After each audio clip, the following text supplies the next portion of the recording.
Okay, so we're diving into ENR's top 200 environmental firms report this week. Always a good one. It is, and this year it's an especially interesting year, I think. Yeah.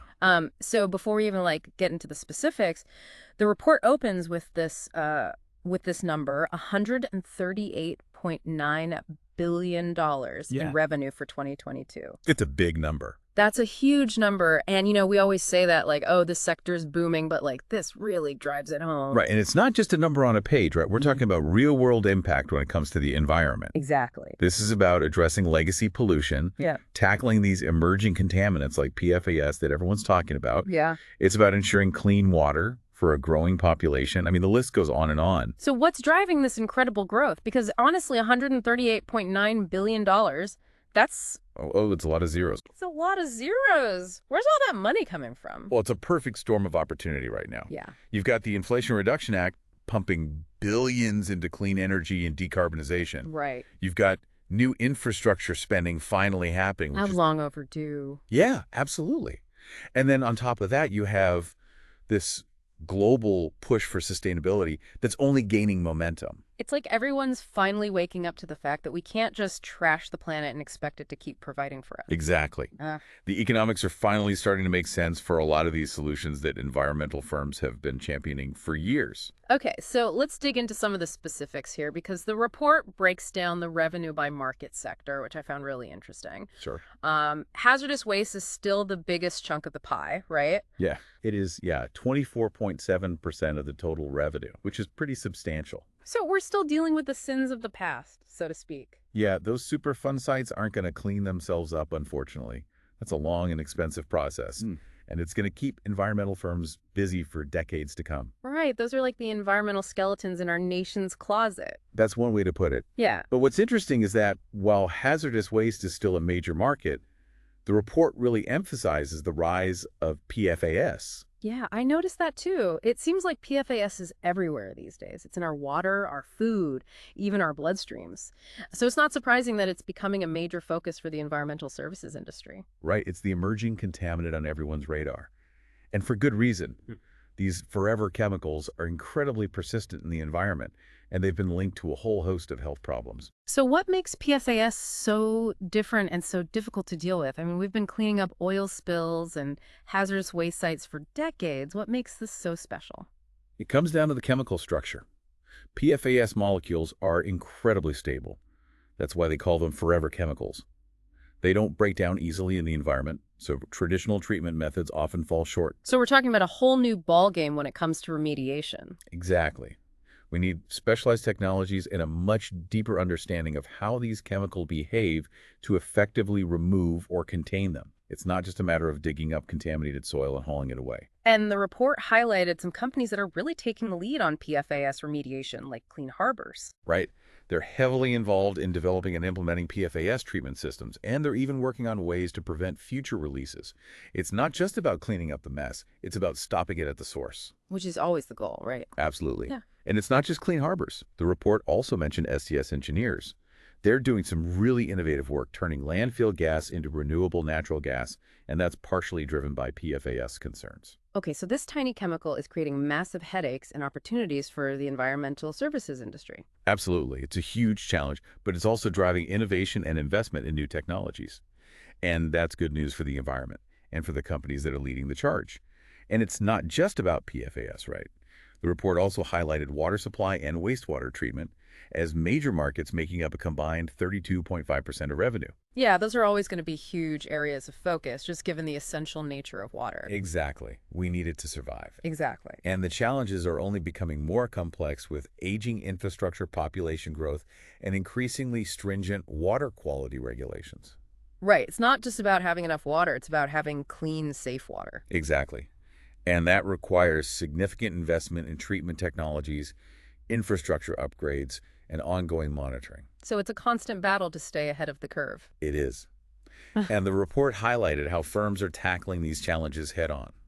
For example, they talked about one company that's implementing water reuse systems to stretch limited supplies further. Oh, wow. So they're basically closing the loop on water use, turning wastewater back into a valuable resource. Precisely. It's a great example of the circular economy principles that are gaining traction in the water sector. And it's not just about conservation. It's also about reducing pollution and protecting ecosystems. Which brings us to another key takeaway from the report, the growing importance of air quality and clean energy. Right. That sector now represents 17.4% of the industry's revenue, and it's only going to grow as we grapple with climate change. Yeah, it feels like that's the elephant in the room, right? It is. And it's driving demand for renewable energy efficiency upgrades and air pollution control technologies. So it's a whole other dimension of environmental services that's really taking off. Absolutely. And it's not just a U.S. phenomenon either. The report highlighted how environmental services firms are seeing significant growth in international markets as well. Yeah, that was another thing that jumped out at me. They're not just cleaning up our backyard, they're tackling environmental challenges on a global scale. Exactly.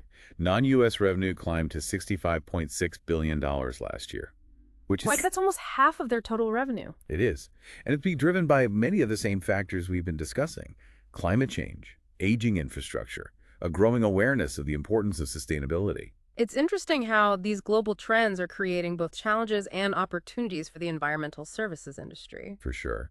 And the report emphasizes that these firms are on the front lines of addressing these challenges. But it's not all smooth sailing, right?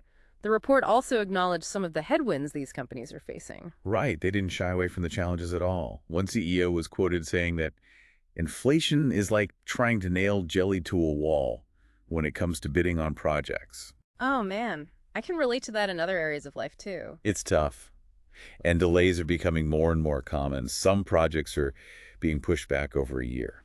Wow. So it's not just about winning the contracts, it's about being able to actually complete the work in a timely and cost-effective manner. Exactly. And then there's the ever-present labor shortage. Oh, yeah, that's a big one in so many industries right now. It's huge. The environmental services sector is no exception. They simply can't find enough skilled workers to meet the demand. And it's not just about bodies, right? It's about specialized skills and expertise. Exactly. We're talking about engineers, scientists, project managers, people who understand the complexities of environmental regulations, remediation techniques, emerging technologies. It's a highly competitive market for talent. So they're having to get creative to attract and retain qualified people. Absolutely. The report mentioned things like signing bonuses, flexible work arrangements, professional development opportunities. It's a candidate's market for sure. So it's this interesting paradox. You have this booming industry with tons of opportunity, but also these significant challenges that come with that growth. Exactly. And the report really highlights how the top 200 firms are leveraging technology to try and navigate these choppy waters. So if I'm getting this right, less regulation doesn't necessarily mean less work for these firms. It's more complicated than that. Way more complicated. Yeah. Think of it like this. The Sackett ruling basically ripped a hole in the regulatory safety net for wetlands. Okay. So now you have all these wetlands that were previously protected under the Clean Water Act, and it's unclear what their status is. Yep. And that creates a ton of uncertainty for environmental firms. Because without clear federal guidelines, they're left navigating this patchwork of state and local regulations. So it's a bureaucratic nightmare. It can be. Yeah. And that means more time spent on permitting more legal fees, more risk overall. And I imagine that also makes it harder to give clients accurate cost estimates and timelines. Exactly. It's tough to nail down anything when the rules are constantly in flux. So it creates this weird situation where you have all this potential work out there, but it's also riskier and more complicated to actually get it done. And on top of that, there's the ethical question too, right? Yeah. Just because a wetland isn't technically protected under federal law anymore doesn't mean it's okay to pollute it or destroy it. Absolutely. And I think this is where the environmental services industry has a real opportunity to step up and show some leadership by going beyond mere compliance, by working with clients to find solutions that are both environmentally sound and economically viable, even if it means going above and beyond what the regulations require. So it's about being proactive and taking a long-term view. Precisely. It's about saying, hey, we're not just here to check boxes. We're here to find the best possible solutions for both our clients and the environment. I like that. It's about being part of the solution, not part of the problem. Exactly. And I think that mindset is going to become even more important as we move forward, because the challenges we're facing aren't going away anytime soon. No, they're not. Well, on that note, I want to thank you so much for taking us on this deep dive into the ENR report. It's been incredibly eye-opening. My pleasure. It's always a good time to geek out about environmental services. Well, you've definitely given us a lot to think about. So to our listeners, thanks for tuning in. And until next time, keep exploring the fascinating world of the top 200